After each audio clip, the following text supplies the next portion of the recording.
এই ঘড়ির আওয়াজ কিরকম ভয়ঙ্কর না কোমল? হ্যাঁ হ্যাঁ, আমি জানি তুই এরকম কেন বলছিস। তোর মাথায় না এখনো সেই হসপিটালের পুরনো গল্পটা ঘুরে বেড়াচ্ছে। না, এরকম কোনো কথা নয়। আমি এরকম ভাবে বলছিলাম কারণ কি এই ফ্লোরটা কিরকম নিস্তব্ধ না, খালি দুটো পেশেন্ট আর আমরা দুজন ছাড়া শুধু একটাই স্টাফ আছে, ব্যাস। জানিস, কখনো কখনো একলা থাকলে আমারও ভয় লাগে। এমন মনে হয় না যেন ভূতের বাড়ি।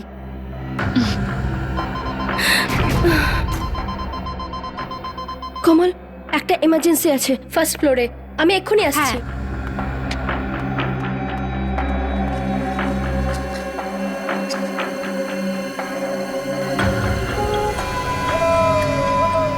এটা আবার কিরকম আওয়াজ?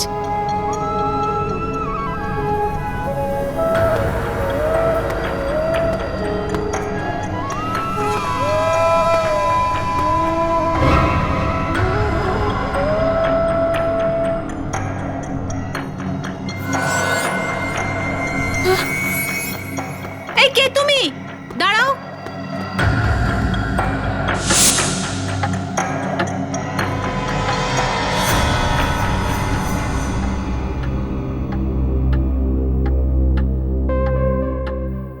এই অর্ধেক কাজ ছেড়ে কোমল কোথায় চলে গেল?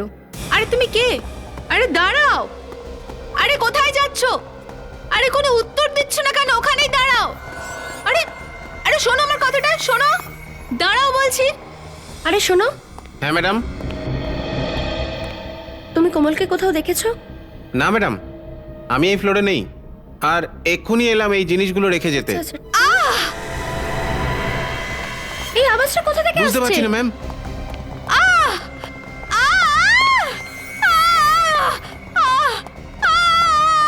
আরে কি ম্যাম, হলো কোমল? ম্যাম কি হয়েছে? ম্যাম কি হয়েছে আপনার? কি হলো? ম্যাম, আরে ম্যাম, কি হলো? ম্যাম, বল। আরে ম্যাম কি হয়েছে ম্যাম? আরে ম্যাম, আরে কি হলো? ম্যাম, আরে কোমল, ম্যাম, কোমল, কোমল, ম্যাম বলুন না। একটা লোক এসেছিল। সাদা সাদা সাদা? কে সাদা? সাদা সাদা কাপড়ে কে? আরে কে? ম্যাম, ম্যাম এনার কান দিয়ে তো রক্ত বেরোচ্ছে। তাড়াতাড়ি স্ট্রেচারটা নিয়ে আসো, একে আইসিইউতে ভর্তি করতে হবে, তাড়াতাড়ি হ্যাঁ যাও। ম্যাম। কোমল, আরে কোমল।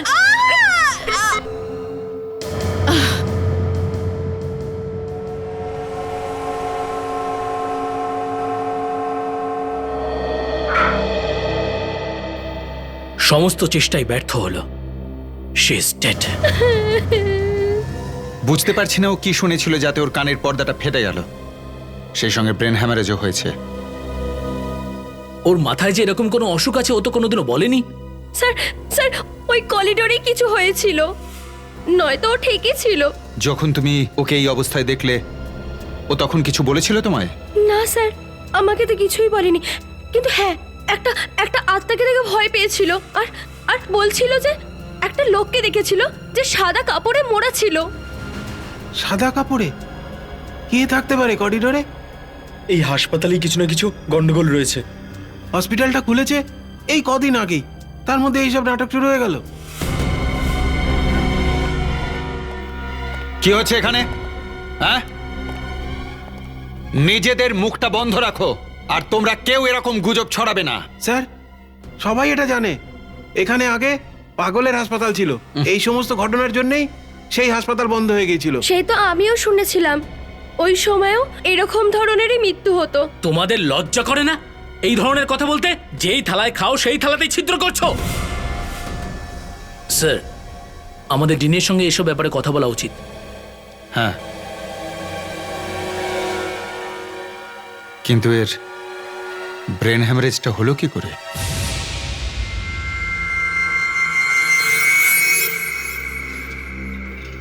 আরে বুঝলি ভাই, এই করিডোরটা দেখে তো ঠিকঠাকই মনে হচ্ছে, তাহলে কোমল ম্যাডাম মারা গেলেন কি করে? এইসব কথা বলিস না, কেউ শুনে ফেলবে। আমাদের কি আসে যায় এসব ব্যাপারে? আসে যায়? হঠাৎ করে উনি কি করে মারা গেলেন কোনো কারণ ছাড়াই? রাত্রি 4টের সময় এই সমস্ত কথা বলছিস তুই? আশেপাশে কেউ থাকতে পারে। কোথায়? আমি মুখে বলতে পারবো না, ওনারা শুনলে রেগে যেতে পারেন। তুইও না ভাই, একদম ভীতু।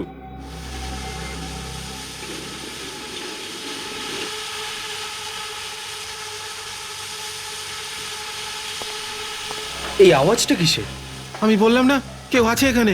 তুই চুপচাপ তাড়াতাড়ি চল এখান থেকে। হ্যাঁ হ্যাঁ। দেখলি? কি? ওই যে গেল এক্ষুনি। কে? আমি তো দেখিনি। আচ্ছা তুই দাঁড়া একটু, আমি এক্ষুনি আসছি। এখনই তো এত ভয় পাচ্ছিলি, এখন আবার কোথায় যাচ্ছিস? আমি এখনই এসে বলছি।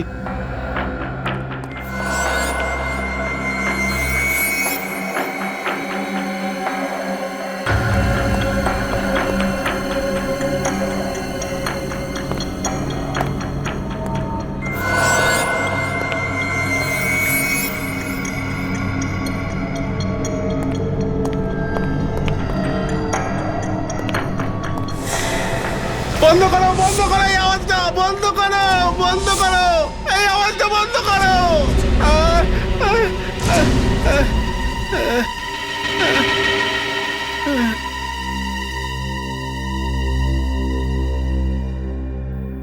কিচ্ছু মাথায় ঢুকছে না। শ্রবণের কানের পর্দা ফেটে গেছে, আর কোমলেরও। আর তাছাড়াও দুজনে ব্রেন হ্যামারেজ হয়েছে। যে সাইক্রেটিস্ট ওকে চেক করে গেছেন তিনি বলছেন এর মনে ভয় বাসা বেঁধেছে। যতক্ষণ না পর্যন্ত সেই ভয়টা দূর হচ্ছে ও কিচ্ছু বলতেই পারবে না। কিন্তু আমার মাথায় ঢুকছে না যে আমি লোকেদের কি করে বোঝাবো, কি বলবো ওদের। চারদিকে হসপিটালের বদনাম হচ্ছে, লোকে নানা রকমের কথা বলছে। স্যার, লোক এমনি এরকম গুজব রটাচ্ছে না। এই হসপিটালে নিশ্চয়ই কিছু গড়বড় আছে, কিন্তু কিন্তু আপনারাই নিশ্চয়ই কিছু লুকানোর চেষ্টা করছেন। আমি এখানে থাকতে চাই না। আমি আজই এখান থেকে চলে যাব, অন্য কোনো হাসপাতালে গিয়ে আমি আমার চিকিৎসা করাবো। প্লিজ প্লিজ, আপনারা এমন উল্টোপাল্টা কথা বলে ব্যাপারটাকে আরো গুলিয়ে দেবেন না। দেখুন, আমি সিআইডিকে জানিয়েছি, এবার সত্যিটা কি সেটা ওরাই বার করবেন। হ্যাঁ, সত্যিটা আমরা বের করে নেব। দুধ আর জল দুটোই আলাদা করে দেব। Thank you sir, thank you, আপনারা এসে গেছেন। স্যার, আমি ডক্টর ঋষভ, এই হসপিটালের ডিন। আর ইনি হচ্ছেন ডক্টর কেতন, আর ইনি ডক্টর দুষ্যন্ত।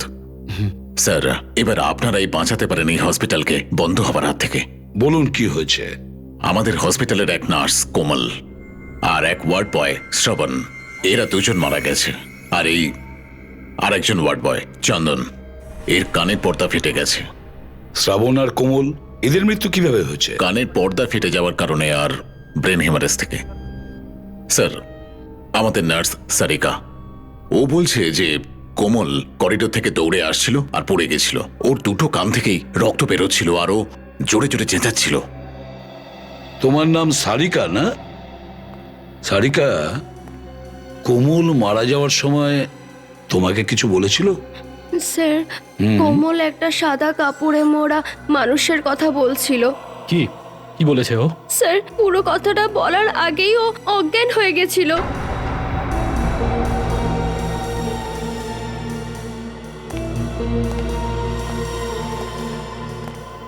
চন্দন আর শ্রবণ, এদের দুজনের সঙ্গে কি একই রকম ঘটনা ঘটেছিল যেটা সারিকা বলল? হ্যাঁ স্যার, এদের দুজনের মৃত্যু একই রকম ভাবে হয়েছে এবং সেই একই করিডোরে। আচ্ছা, এই চন্দন নিজে কিছু বলেছিল? না স্যার, ও কিছু বলার মতো অবস্থায় নেই। বলার অবস্থায় নেই? ডাক্তারবাবু, চন্দন, শ্রবণ আর কমলা, এদের তিনজনের মেডিকেল রিপোর্টস আর চন্দনের ব্লাড স্যাম্পল আমাদের চাই। শিওর। ওই করিডোরটা দেখান যেখানে এদের দুজনের অঘটনটা ঘটেছিল, যেখানে দুজন মারা যায়। আসুন চলুন।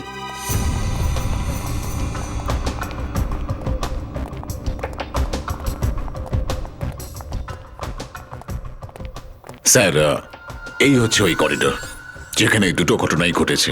সারিকা, তখন তুমি কোথায় ছিলে? স্যার, আমি আর কোমল সামনের কেবিনেই বসেছিলাম স্যার। তারপর কিছুক্ষণের জন্য আমি নিচে চলে গেছিলাম রিসেপশনে। যখন আমি ফিরে এসে দেখলাম তখন কোমল ওখানে ছিল না স্যার।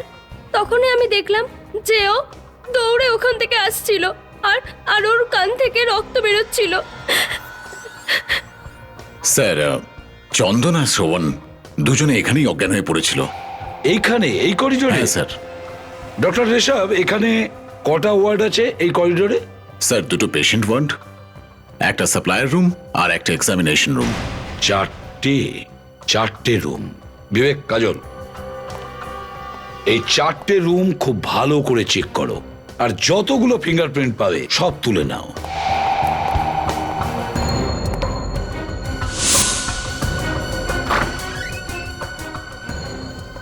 আচ্ছা একটা কথা বলো, কোমল যে বলছিল ওই সারিকার ব্যাপারে ওই সাদা কাপড়ে মোড়া একজন ব্যক্তিকে দেখেছিল, তুমিও কি তাই দেখেছিলে? না স্যার, সাদা কাপড় পরে আজকে তো আমি কাউকে দেখতে পাইনি, কিন্তু হ্যাঁ মাঝে সাঝে অদ্ভুত আওয়াজ শুনতে পেয়েছি আমি। শব্দ? হ্যাঁ স্যার। কি ধরনের? স্যার যেন কোনো পাইপের ভেতর থেকে হাওয়া পাস করছে।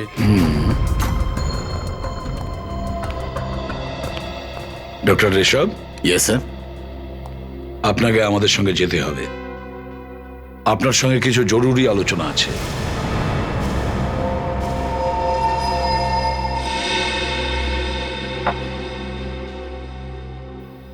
দেখুন মিস্টার ঋষভ, ঘাবড়াবেন না।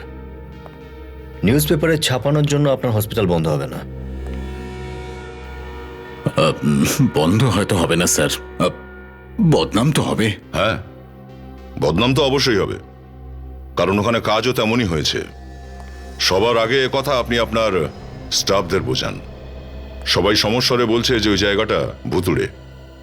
স্যার আমি ওদের অনেক বুঝিয়েছি যে ওই জায়গাটা ভুতুড়ে নয়, কিন্তু 1970 সালে যখন ওখানে মেন্টাল হসপিটাল তৈরি হয়েছিল তখন থেকে কেউ ওখানে গুজব ছড়াচ্ছিল। গুজব? কিসের গুজব? এই যে ওই জায়গায় কিছু একটা গড়বড় আছে, আর সেই জন্যই ওই মেন্টাল হসপিটাল বন্ধ করে দিতে হয়েছিল। কিন্তু তার কিছুদিন পর আমাদের চ্যারিটেবল ট্রাস্ট পারমিশন নিয়ে এই হসপিটালটা বানিয়েছিল। এখনো অবধি তো সবকিছু ঠিকঠাকই ছিল, কিন্তু হঠাৎ করে এই মৃত্যুগুলো ঘটল। দেখুন মিস্টার ঋষভ, এই মৃত্যুগুলো হঠাৎ হচ্ছে না। কেউ আছে যে জেনে বুঝে এই খুনগুলো করছে। কে হতে পারে স্যার? সেটা আপনিই বলুন। আপনার কারোর ওপরে সন্দেহ হয়? ভেবে দেখুন, এমন কোনো লোক আছে যার আপনার হসপিটাল বন্ধ হলে লাভ হবে হয়তো? হ্যাঁ স্যার, কিছু লোক তো আছে যাদের হসপিটাল বন্ধ হলে লাভ হবে। কাদের কথা বলছেন আপনি? কিছু বিল্ডার আছে স্যার, যারা আমাদের হসপিটালের ব্যাপারে সবকিছু জানে। কি জানে? এই যে আমাদের ট্রাস্ট বিল্ডিং ভেঙে নতুন হসপিটাল বানাতে পারবে না, কিন্তু আমাদের ট্রাস্ট ওই বিল্ডিংকেই রং আর প্লাস্টার করে এই নতুন হাসপাতাল শুরু করে দেয়। ওই বিল্ডারেরা ভেবেছিল হয়তো যে আপনাদের ট্রাস্টটা দুর্বল, এসব রটনা শুনে ওই জায়গা ছেড়ে পালিয়ে যাবে। ঠিক আছে, আপনি আসুন। হ্যাঁ, ওই ফ্লোরে যতগুলো রুগী আছে ওদেরকে ওখান থেকে সরিয়ে দিন। নিশ্চয়ই স্যার। Yes, thank you. এই হসপিটালের ইতিহাসটা জানতে হবে, আর ওই বিল্ডার্সের লোকেদের বিষয়েও খোঁজ নাও। কারা চাইছে না এই হসপিটালটা থাক এখানে।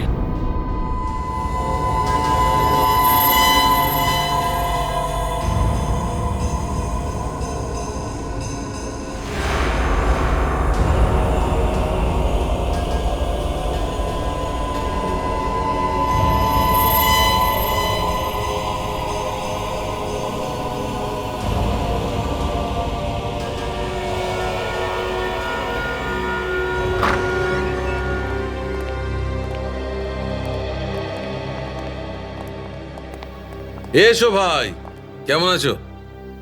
সেটা ডিপেন্ড করছে আপনার কথার উপরে। ও হ্যাঁ, তো আমি এটা ভাবছি যে এদের মস্তিষ্কের শিরা কখন ফেটেছে, কি করে ফেটেছে আর কেমন করে ফেটেছে। কারণ কি দেখো, এই দুজন মৃত ব্যক্তি জোয়ান, গাঁট্টা গোট্টা, তাহলে এদের ব্রেন হ্যামারেজ হলোটা কি করে? দয়া, আসলে ব্রেন হ্যামারেজ তো 40-50 বছর বয়সের পর থেকে হয়। তাহলে একটা কথা ঠিক বস, এই দুজনেরই কানের পর্দা ফেটে গেছে। স্যার হতে পারে যে এরা কোনো জোরে আওয়াজ শুনেছে, যেরকম ধরুন কানের কাছে কোনো বম ফেটেছে। এক্স্যাক্টলি এমনটাই হয়েছে। আর তাছাড়া দুজনের পোস্টমর্টেম রিপোর্টও সেই কথাই বলছে যে এদের কানের কোনো অসুখ ছিল না, আর না কোনো ব্রেন হ্যামারেজের কোনো লক্ষণ ছিল। কিন্তু স্যার, জোরে আওয়াজে কানের পর্দা কি করে ফাটতে পারে?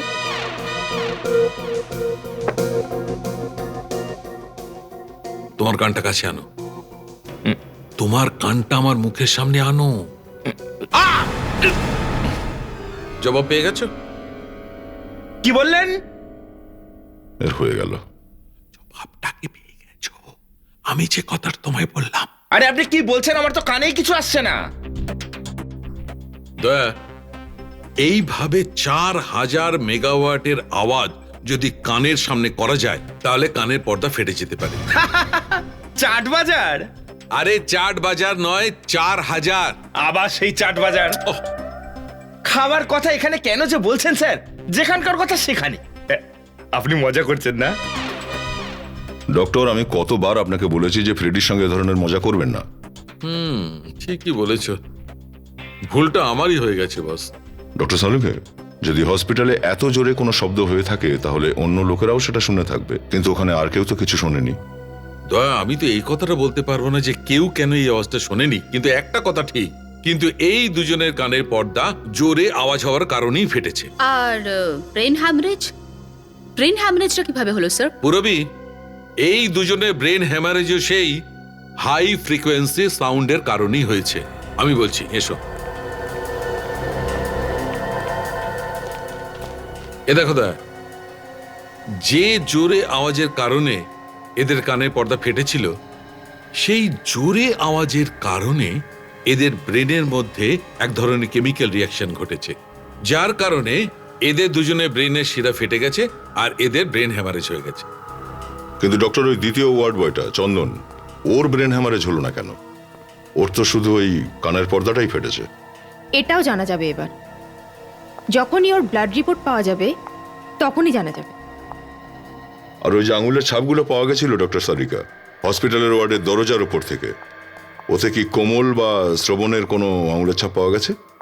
না, এখনো পর্যন্ত তো না। আমি একটা ছাপের সঙ্গে ম্যাচ করে দেখছি। স্যার, স্যার, চন্দনের blood report. Okay, thank you.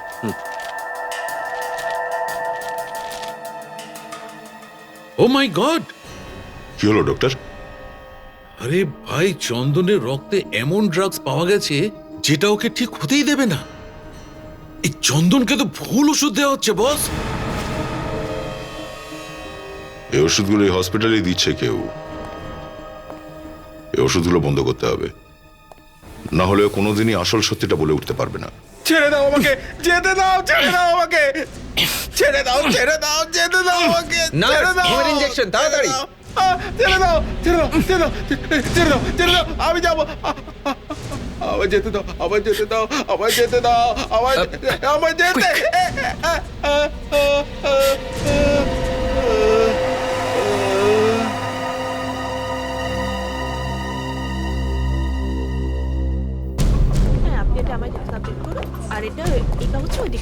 একে সব ধরনের ওষুধ দিলাম কিন্তু এর অবস্থার কোনো উন্নতিই হচ্ছে না। মমতা, তুমি একটা কাজ করো, যেটা প্রেসক্রাইবড ইনজেকশন আছে সেটা ওকে দিয়ে দাও। ওকে ডক্টর। 1 মিনিট বন্ধ করুন, দাঁড়ান। ওনাকে আর কোনো উল্টোপাল্টা ওষুধ দেওয়া যাবে না, বুঝলেন? আপনি কোন উল্টোপাল্টা ওষুধের কথা বলছেন? সেটাই যা আপনারা দিচ্ছেন ওনাকে, যাতে উনি কখনো সুস্থ হবেন না। এটা কি বলছেন আপনি? দেখুন, আমরা ওনার রক্তে সাইকো রিঅ্যাক্টিভ ড্রাগস পেয়েছি, যেটা ওনার মস্তিষ্ক চিরতরে বন্ধ করে দেবে। কিন্তু সেটা কিভাবে সম্ভব? আমরা তো ওকে সেই ওষুধগুলো দিচ্ছি যেটা প্রেসক্রাইব রয়েছে। এই দেখুন, এতে লেবেলও লাগানো রয়েছে। দেখুন ডাক্তারবাবু, আপনি আমাদের কথা বুঝতে পারছেন না। লেবেল যাই লাগানো হোক না কেন, ভেতরের ওষুধ নকল। এই ওষুধ বদলে দেওয়া হয়েছে। কিন্তু এটা কে করতে পারে? আপনি হয়তো করেছেন। আমি করেছি? কিন্তু আমি এটা কেন করব স্যার? রোগীর চিকিৎসা তো আপনিই করেন, তাই না? তাহলে আপনিই করেছেন হয়তো। কিন্তু স্যার, আমি একে ওষুধ দেইনি। তাহলে কে দেয় ওকে ওষুধ? ও স্যার, সারিকাই ওকে ওষুধ দিত, আর আর ইনজেকশনও ওই নিয়ে আসতো। কিন্তু আজ ওর ডিউটি তো অন্য ওয়ার্ডে। এই সারিকা তো সেই না যে সেদিন রাতে কোমলের সঙ্গে ছিল? হ্যাঁ। ডাকুন তো ওকে। আচ্ছা।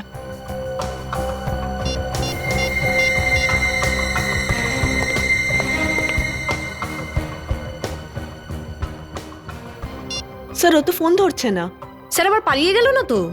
সাহেব, সারিকা ম্যাডামের কি হয়ে গেছে? কি হলো? সাহেব এদিকে আসুন সাহেব। সারিকা ম্যাডাম কি হয়ে গেল? সাহেব আসুন সাহেব, সারিকা ম্যাডাম, সারিকা ম্যাডাম কি হয়ে গেল? ও নো। কাজল, দেখো তো একটু। এ তো মারা গেছে। ডেড। এখানে এই হাতটা দেখো, মনে হচ্ছে বিষাক্ত কোনো পিন ঢোকানো হয়েছে। নীল হয়ে গেছে আশপাশটা। কাজল, খুব ভালোভাবে বডি চেক করো। স্যার,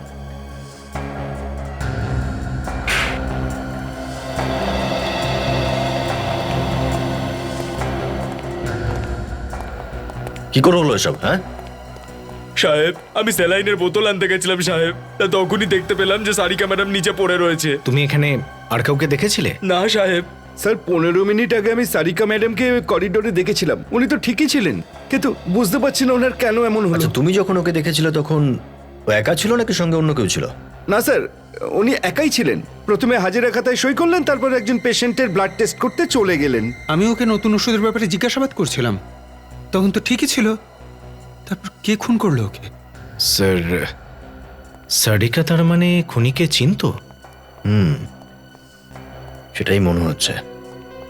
খুনে হয়তো বুঝে গেছে যে আমরা সারিকার অবধি পৌঁছে যাব, তাই ও সারিকাকে খুন করে দিয়েছে। সারিকা তো ছোটখাটো একটা বোড়ে ছিল শুধু, অভিজিৎ। আসল খুনি তো এখনো ভদ্রলোকের মুখোশ পরে ঘুরে বেড়াচ্ছে হসপিটাল ময়ে। ওর ভালো মানুষের মুখোশ খোলার জন্য কিছু একটা করতে হবে দয়া, কারণ খুনি জেনে গিয়েছে যে আমরা ওকে ধরে ফেলবো, সেই জন্যই সে সারিকাকে মেরে ফেললো। সারিকার হাজবেন্ডকে জিজ্ঞাসাবাদ করতে হবে, সে তো কিছু না কিছু জানবে যে ও কার জন্য কাজ করতো। কিন্তু ও তো বাইরে আছে। কখনো না কখনো তো আসবে। স্যার, স্যার ওই হসপিটালের ব্লু প্রিন্ট পেয়ে গেছি, আর এটাই হলো ওই ফাইল। এতে হসপিটালের ব্যাপারে ডিটেলে আছে। আর এটা হলো সেই নকশা যেখানে তখন মেন্টাল হসপিটাল ছিল স্যার।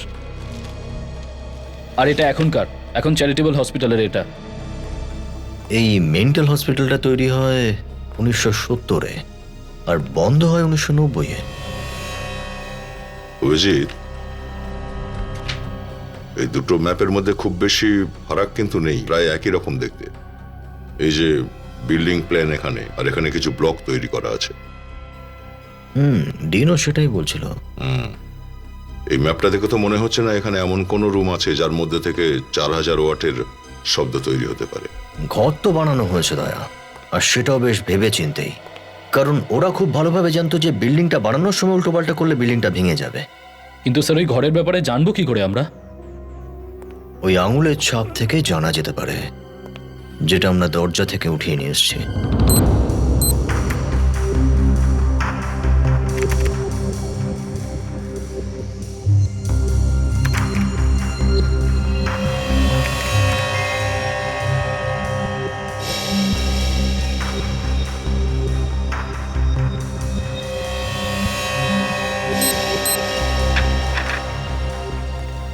অভিজিৎ, হসপিটালের ওই করিডোরে যতগুলো দরজা আছে ওই সবগুলো তো আঙুলের ছাপ তো অনেক আছে, কিন্তু মৃত ব্যক্তিদের একজনেরও আঙুলের ছাপ নেই। আশ্চর্য বিষয়, একটাও চিহ্ন নেই। না, আর একটা অদ্ভুত ব্যাপার, ওই করিডোরের মধ্যে এমন একটা দরজা আছে যে দরজাটার ওপর কেবল দুজনের আঙুলের ছাপ রয়েছে। তা ওই ছাপ দুটো কার কার? বিবেক আর কাজলের। বিবেক আর কাজলের আঙুলের ছাপ ওই দরজাতে পাওয়া গেছে। হয়তো এরকমটা হয়েছে যে খুনি ফেরবার সময় দরজার ওপর যত আঙুলের ছাপ ছিল সব মুছে দিয়েছে, কিন্তু যখন কাজল আর বিবেক ঘরে চেক করার জন্য পৌঁছায় তখন তাদের আঙুলের ছাপ ওই দরজার ওপর রয়ে যায়। তার মানে খুনি হসপিটালেরই কেউ হবে, আর যারা দুজন মারা গেছে তাদের যা কিছু হয়েছে ওই ঘরেই হয়েছে। হয়তো খুনি ওখানে লুকিয়ে বসেছিল। কিন্তু ওই রুমটা তো কাজল আর বিবেক ভীষণ ভালোভাবে চেক করেছে, আর ওখানে এমন কোনো জিনিস পাওয়া যায়নি যার আওয়াজ থেকে কানের পর্দা ফাটতে পারে। তবুও দয়া, আবারও চেক করতে হবে ঘরটা। স্যার, দুটো বিল্ডারের ব্যাপারে জানতে পেরেছি স্যার, যারা প্রার্থনা করছিল হসপিটালটা উঠে যাক আর ওরা ওটা কিনতে পারে।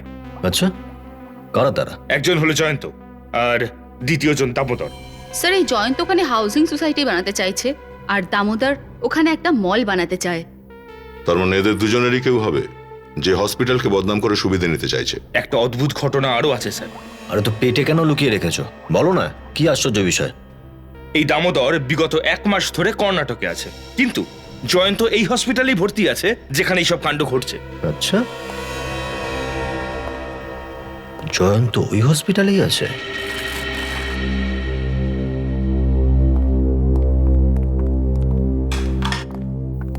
কেমন আছেন মিস্টার জয়ন্ত? শরীর কেমন আছে? কি বলবো স্যার, কেমন আছে? এদিকে খুন হচ্ছে, চারিদিকে শুধু ভয়। আমিও খুবই ভয়ে আছি। আমরা তো ভাবলাম আপনি খুব খুশি হবেন। আরও 2-4 জন মারা গেলে এই হসপিটাল বন্ধ হয়ে যাবে, আর হসপিটাল বন্ধ হয়ে গেলে আপনি এখানে একটা নতুন বিল্ডিং তুলতে পারবেন। স্যার, জয়ন্ত অনেক বড় লোক, ওর সঙ্গে লাগলে অনেক বড় ঝামেলা হতে পারে। আর তারপর যদি নিউজ পেপারে চলে আসে তাহলে তো আমাদের হসপিটালের বদনাম হবে। তাহলে এখন কি হচ্ছে? হ্যাঁ, তাহলে এখন কি হচ্ছে ডক্টর ঋষভ? কোনো কিছু বাকি রেখেছেন হসপিটালের বদনাম করার জন্য? যা কিছু ঘটেছে না এই রুমে করা হয়েছে, এই রুমে। স্যার, এখানে তো রোগীদের পরীক্ষা করা হয়। তার মানে হলো এই রুমে অনেক রোগী আসেন। হ্যাঁ, তাহলে ওদের ফিঙ্গারপ্রিন্ট পাওয়া যায়নি কেন এই রুমের দরজার ওপরে? তাহলে কি হাত ছাড়াই এরা দরজা খোলে? এসব আপনি কি বলছেন? আমি কেন এসব করব? আমি বুঝতে পারছি না তো। এতটা অবুঝ তো আপনাকে মনে হচ্ছে না। আপনি হসপিটালের জমিটাকে কিনতে চান, তাই না? তাই হসপিটালকে বদনাম করার জন্য আপনি লোকদের মারতে শুরু করেছেন। এখানকার স্টাফ আর এখানকার রোগীরা হসপিটাল ছেড়ে পালাচ্ছে, আর আপনি এখন এখানে বসে আছেন কেন? আমি খুন করিনি স্যার। তাহলে হসপিটালের রুগী সেজে আসার উদ্দেশ্যটা কি? আমি অসুস্থ, আর অসুস্থ হলেই তো এখানে আসে। ফেডরিক, এখানে যে কটা মেশিন আছে প্রত্যেকটা মেশিন ভালো করে চেক করো, প্রত্যেকটা মেশিনকে। কোনো জিনিস যেন বাদ না যায়। সেই জিনিসটা এখানেই লুকোনো আছে, যেটার থেকে ভয়ঙ্কর শব্দে লোকের কানের পর্দা ফেটে যায়, বুঝেছো? এমনিতে আপনার রিপোর্টে তো লেখা আছে আপনার বুকে ব্যথা হয়েছিল আর আপনি হসপিটালে চলে আসেন, কিন্তু হসপিটালের ডক্টরের কথা অনুযায়ী আপনার বুকে ব্যথা ট্যাথা কিচ্ছু হয়নি, সব নাটক ছিল এগুলো। তখন আর যন্ত্রণা ছিল না। ও, আপনার যন্ত্রণা চলে গেল, কিন্তু এখানে জাঁকিয়ে বসে থাকলেন কেন? কথা বন্ধ হয়ে গেল তো? এই হসপিটালে যত খুন হচ্ছে আপনি থাকাকালীন সময়েই হচ্ছে, আর এখানে কোমল আর সারিকার খুনও আপনিই করিয়েছেন। এমন কি জিনিস হতে পারে? এই যে আপনার এতগুলো মেশিন আছে না, সব কটা খুলে দেখবো, তাহলেই বুঝতে পারবো কোথা থেকে শব্দটা আসছে। খুলে দেখবেন উনি? আগে হ্যাঁ। মেশিন সব খারাপ হয়ে যাবে স্যার, খুব দামি মেশিন আছে এগুলো। আপনার কাছে কি মেশিন দামি না মানুষের জীবন? কিরকম ডিএম আপনি? কিরকম ডাক্তার আপনি? আপনার এরকম মনে হয় না যে এটা খবর নিতে হবে কেন এগুলো ঘটছে?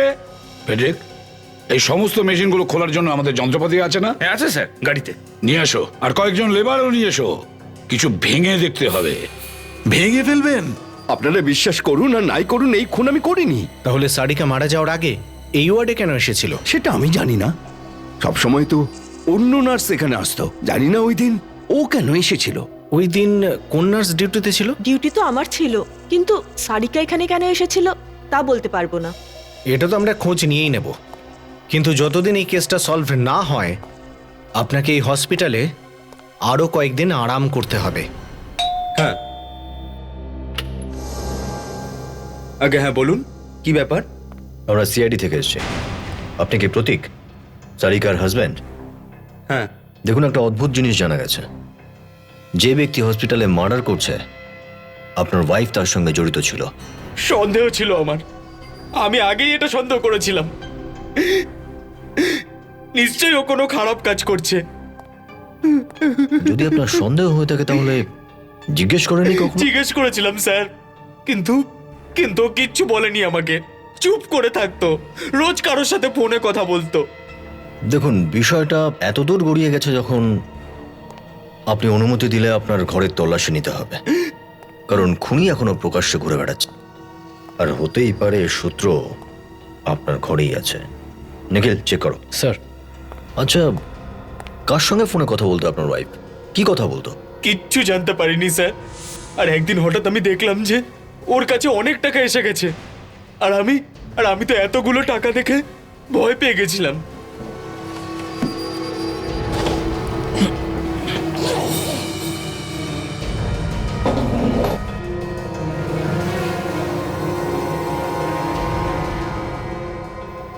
Sir, musical instrument? এটা আপনি বাজান? এটা আবার কোত্থেকে এলো? আচ্ছা, আপনার ঘরে পাওয়া গেছে আর আপনি জানেন না কোথা থেকে এসছে? স্যার, আমি কিচ্ছু জানি না, এটা তো আমি প্রথমবার দেখছি। স্যার, এটা সেই ইনস্ট্রুমেন্ট নয় তো যার অদ্ভুত আওয়াজ ওই করিডোরে শোনা যেত? হতে পারে। এটা বাজতো আর মানুষ ওখানে পৌঁছে যেত এটা শোনার জন্য যে কি বাজছে? কিন্তু হ্যাঁ, মাঝে সাঝে অদ্ভুত আওয়াজ শুনতে পেয়েছি আমি। আওয়াজ? হ্যাঁ স্যার। কিরকম আওয়াজ? স্যার যেন কোনো পাইপের ভেতর থেকে হাওয়া পাস করছে। এটাই ওই রকমই আওয়াজ, যেমনটা ওই রোগী বলেছিল। এই সারিকা কার জন্য কাজ করত?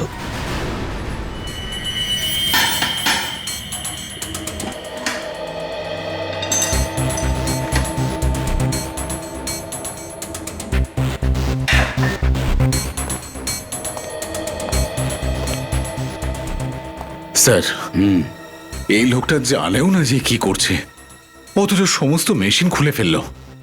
এই লোকটা কি ট্রেন্ড? আমি ট্রেন্ড নই, কিন্তু আমি গাধাও নই, বুঝেছেন? স্যার, স্যার জয়ন্তবাবুর সাথে দেখা করে এলাম। ওনাকে দেখে মনে হচ্ছে না যে উনি অসুস্থ। আচ্ছা। আর এর বাইরে সারিকা মৃত্যুর আগে ওনার সাথেই শেষ কথা বলেছিল। আর স্যার সারিকার ডিউটিও ছিল না ওই সময় ওই ওয়ার্ডে। তাহলে বলুন ডক্টর ঋষভ, একজন হৃষ্টপুষ্ট লোক জয়ন্ত আপনার হসপিটালে রোগী সেজে শুয়ে আছে, আর আপনার হসপিটালের নার্স সারিকা ওনার সঙ্গে দেখা করার পরে মারা যায় কিভাবে? জানি না স্যার। আর সারিকা, বলুন সারিকা ওখানে কেন গিয়েছিল ওই ওয়ার্ডে যখন ওর ডিউটি ছিল না? আমি বলতে পারবো না স্যার। এটা ছাড়া তো আপনার কাছে কোনো উত্তর নেই আপনার কাছে।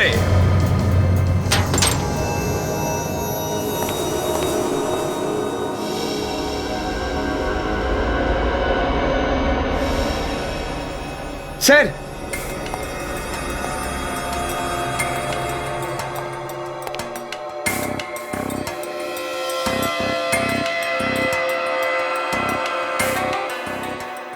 সোনিক ওয়েপেন, আওয়াজের অস্ত্র। এটাও আওয়াজের অস্ত্র, এটাও তিনটে শব্দের হাতিয়ার। কিরকম হাতিয়ার স্যার? কিরকম হাতিয়ার?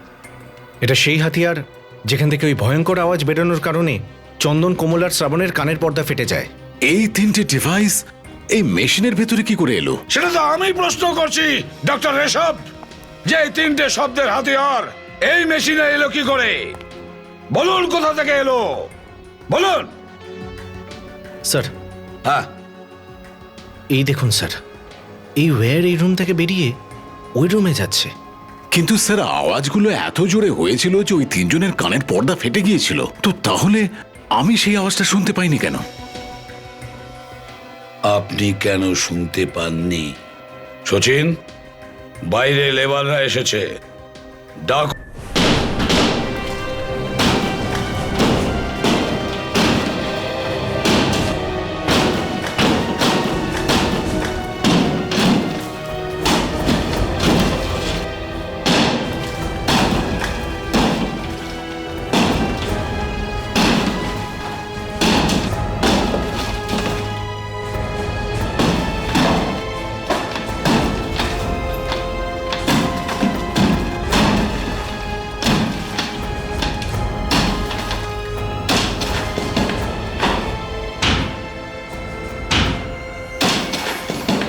এবার দেখেছেন ডক্টর ঋষভ, পুরো ওয়ালটা সাউন্ড প্রুফিং করা হয়েছে, সাউন্ড প্রুফিং।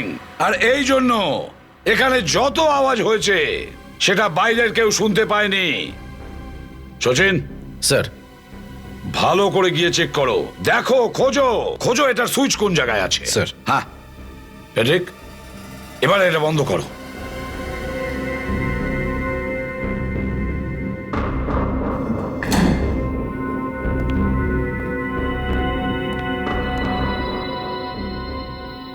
পুরবি, ফেডরিক, নিজেদের কানগুলো এই ইয়ার মাস্ক দিয়ে ঢেকে ফেলো, ঠিক আছে? একটু এদিক ওদিক লাগানো হলে তোমাদের প্রাণ চলে যেতে পারে, বুঝেছ? হ্যাঁ স্যার। Friedrich, Friedrich. স্যার, বিন্দু মাত্র আওয়াজ কানেই ঢুকছে না। Very good, excellent.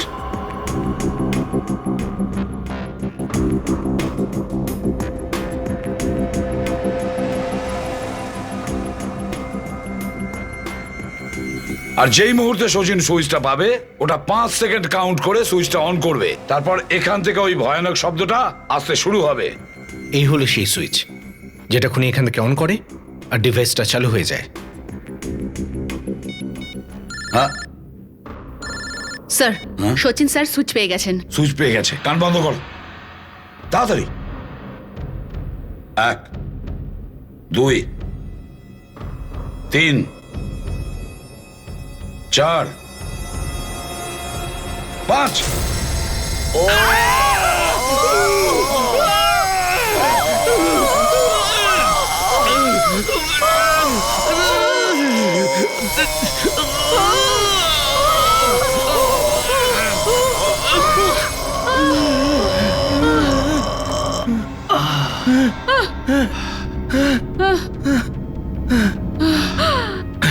O my god, ভয়ানক সাউন্ড ছিল। আমার মাথা তো এখনো ঘুরছে। আমার কান এখনো বাজছে। স্যার আপনারা ঠিক আছেন তো? সব ঠিক আছে? না সচিন, আমরা ঠিক আছি, কিন্তু একটা ভয়ঙ্কর অভিজ্ঞতা হলো। ভয়ঙ্কর, এর থেকে বুঝতে পারছি কি বিভৎসভাবে ওরা মারা গেছে। ডক্টর ঋষভ, এটা কোনো এক্সামিনেশন রুম নয়, কোনো এক্সামিনেশন রুম নয়, এটা এটা টর্চার রুম। আমার তো হাত পা এখনো কাঁপছে স্যার। চোখের সামনে বলতে পারেন যে আজ তো একটা সর্ষে ফুলের ক্ষেত দেখছি। ফ্রেডি, কপাল ভালো তুমি কানে ইয়ার মাস্ক লাগিয়েছিলে সেফটির জন্য, নাহলে তোমারও একই অবস্থা হতো যেটা ওই কোমল আর শ্রবণের হয়েছিল। কিন্তু স্যার খুনিটা কে? জয়ন্তর উপর সন্দেহ আছে কিন্তু এখনো কোনো প্রমাণ পায়নি। কিন্তু অভিজিৎ, যেভাবে এই রুমটা বানানো হয়েছে সেটা রিনোভেশনের সময়ই প্ল্যানিং করা হয়েছিল, আর তখনই এই রুমটা বানানো হয়েছিল। তারপরে যদি বানানো হতো তাহলে স্টাফেরা নিশ্চয়ই জানতো সেটা। কিন্তু একটা ব্যাপার পরিষ্কার, খুনি যেই হোক না কেন সে আওয়াজের ফ্রিকোয়েন্সি আর লাইটের বিষয়ে সবকিছু জানে। খুব ভালোভাবে জানে ওই ব্যক্তি কোনটা ব্যবহার করলে কাউকে খুব ভালোভাবে খুন করা যায়, কতটা আওয়াজ হলে কানের পর্দা ফাটবে, কখন ব্রেন হ্যামারেজ হবে, সবকিছু জানে ও। এ কাজ কোনো মানসিক চিকিৎসক বা মস্তিষ্ক বিশারদের পক্ষেই করা সম্ভব। খুনি কোনো সাইকিয়াট্রিস্টই হবে। কিন্তু স্যার এই হসপিটালে কোনো সাইকিয়াট্রিস্ট নেই। কেউ তো আছে পুরবী, যে নিজের পরিচয় লুকিয়ে এখানে রয়েছে। তাকে খুঁজে বের করার জন্য কোনো খেলা খেলতে হবে, আর সেটা হবে মাথার খেলা। এইভাবে কতক্ষণ অপেক্ষা করব? অন্তত পক্ষে অসুস্থদের কথা তো ভাবুন। স্যার, আমাদের আরো রোগীদের দেখতে হবে, আমরা চাই। না, এসিপি স্যারের অর্ডার আছে, উনি এক্ষুনি আসবেন।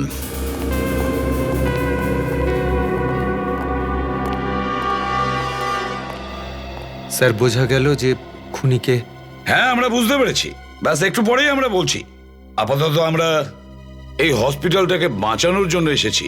কি ধরনের রক্ষা স্যার? আপনাদের ওপর যে ধরনের হামলা হচ্ছে সেই হামলা থেকে রক্ষা করার জন্য। স্যার, এমনটা হতে পারে এইসব হামলা থেকে আমরা বাঁচতে পারবো?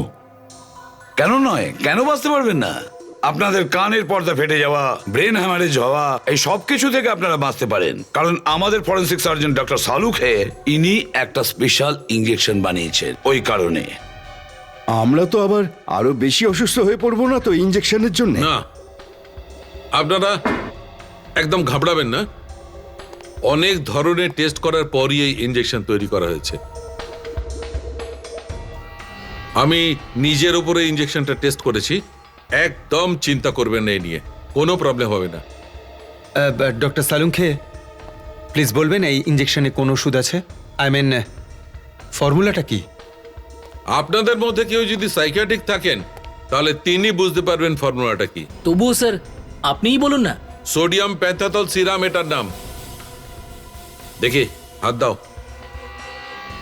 কি করছেন আপনি?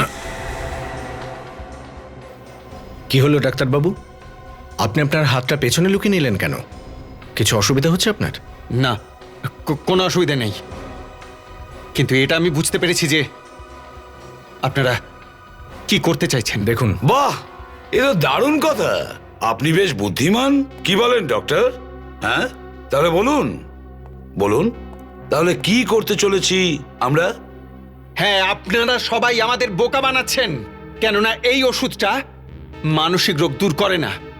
এই ওষুধটা সত্যি বলানোর জন্য ব্যবহার হয়, যেটা অপরাধীদের দেওয়া হয়। ডাক্তার দুষ্যন্ত, এসব আপনি কি করে জানলেন? ও এই ডাক্তারবাবু তো আরো অনেক কিছু জানেন। কি তাই তো ডক্টর? ENT স্পেশালিস্ট, কান নাক আর গলার স্পেশালিস্ট। এমনিতে আপনি ঘাবড়াবেন না, এতে শুধু গ্লুকোজের জল আছে। হ্যাঁ ডাক্তারবাবু, প্রকৃত সত্যিটা জানার জন্যই আমরা এই ড্রামা করেছি, বুঝেছেন? বলুন কি বলবেন। এই ধরো, দাঁড়া বলছি, দাঁড়া। সরি ডক্টর, আর পালানোর কোনো রাস্তা নেই তোর কাছে। চল। কি ডাক্তারবাবু, হ্যাঁ কি হলো? হয়ে গেল? আপনার দম ফুরিয়ে গেল? কে? স্যার, একে এমন সাজা দিন যাতে জীবনে কখনো এমন কাজ করার কথা ভাবলেও ও ভেতর থেকে কেঁপে ওঠে। তাহলে বলো, কেন এই খুনগুলো তুমি করলে? হসপিটাল বন্ধ করানোর জন্য। কি? একজন ডক্টর হয়েও হসপিটাল বন্ধ করতে চাইছেন আপনি? কি ঘৃণ্য কাজ! কেন? কেন না, আমাকে একজন টাকার লোভ দেখিয়েছিল। সে জানতো যে আমি মানসিক রোগের ডাক্তার, কোনো অস্ত্র ছাড়া শুধু ওষুধ দিয়ে আমি কাউকে খুন করে দিতে পারি। আর এই ব্যাপারে সারিকা আমার সঙ্গী ছিল। তাহলে তুমি সারিকাকে খুন করলে কেন? কেননা আপনারা ওকে ধরে ফেলতেন। আমার ভয় লাগছিল যদি ও মুখ খুলে ফেলে তাহলে আমি ধরা পড়ে যাব, তাই আমি ওকে খুন করে দিলাম। টাকার লোভ? সেটা কে দেখিয়েছে আপনাকে? মিস্টার দামোদর, উনি এখানে একটা মল তৈরি করতে চান। আর তুমি তুমি ভুলে গেছো একজন ডাক্তার, তুমি কারোর প্রাণ বাঁচানো তোমার কাজ, প্রাণ নেওয়া নয়। ভুলে গেছো তুমি নিজের কাজের সাথে বিশ্বাসঘাতকতা করেছো। তুমি একজন চিকিৎসক হয়ে কর্তব্য ভুলে গেছো। তুমি তিনটে খুন করেছো। তুমি এবার জেলে বসে পচো। তুমি ফাঁসির অর্ডার আসা না পর্যন্ত।